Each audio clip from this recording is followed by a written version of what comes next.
नमस्कार, आप सभी का बहुत बहुत स्वागत है प्राइम न्यूज में और आपके साथ मैं हूं रोहित उत्तम।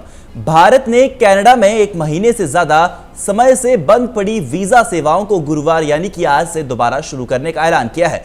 ओटावा में भारतीय उच्चायोग ने अपने सोशल मीडिया अकाउंट पर पोस्ट किए गए एक बयान में कहा कि इस संबंध में कनाडा के कुछ हालिया उपायों को ध्यान में रखते हुए सुरक्षा स्थिति की समीक्षा के बाद 26 अक्टूबर यानी कि आज से प्रवेश visa, business visa, medical visa और कॉन्फ्रेंस वीजा श्रेणियों के लिए वीजा सेवाओं को फिर से शुरू करने का निर्णय लिया है।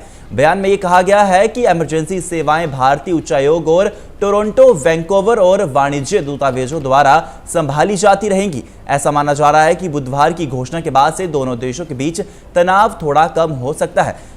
आपको बता दें कि खालिस्तानी नेता की हत्या के बाद कूटनीतिक तनाव, हरदीप सिंह निज्जर की हत्या के बाद से दोनों देशों के बीच कूटनीतिक तनाव बढ़ गया था और इसके बाद दोनों देशों ने एक दूसरे पक्ष में एक राजनयिक को हटाने का फैसला कर लिया था। और इस महीने की शुरुआत में नई दिल्ली ने कनाडा से राजनयिक समानता बनाए रखने के लिए देश में तैनात अपने 40 से अधिक राजनयिकों को वापस बुलाने के लिए कहा था। भारत में 41 राजनयिकों की वापसी के बाद कनाडा की विदेश मंत्री ने कहा था कि भारत ने वीना कनेक्शन के खिलाफ राजनयिकों को देश छोड़ने के लिए कहा था। इसके जवाब में भारतीय विदेश मंत्रालय ने कहा था कि हम समानता के कार्यान्वयन को अंतर्राष्ट्रीय मापदंडों का उल्लंघन के रूप में चित्रित करने के लिए किसी भी प्रयासों को अस्वीकार करते हैं। बयान के मुताबिक भारत ने कनाडाई राजनयिकों के भारत के मुकाबले ज्यादा तादाद और हमारे अंदरूनी मामलों में दखलंदाजी के मद्देनजर यह जरूरी था कि दोनों देशों के बीच नई दिल्ली और ओटावा दोनों जगह पर राजनीतिक स्तर में समानता हो। इसके क्रियान्वयन हम पिछले महीने में कनाडा के साथ बातचीत कर रहे थे।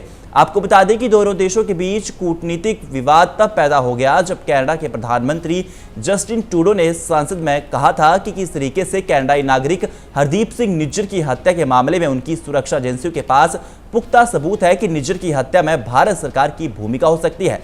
अभी तक निज्जर की हत्या के दावे का समर्थन करने वाले कनाडा में ना कोई सार्वजनिक सबूत उपलब्ध हुआ है, ना ही भारतीय विदेश मंत्रालय ने कनाडा के आरोपों को खारिज कर दिया था। भारत ने कनाडा पर अलगाववादियों और आतंकवादियों को पनाह देने का आरोप लगाया है, लेकिन हत्या में शामिल होने से कनाडाई आरोपियों को बेतुका बताते हुए खारिज कर दिया था।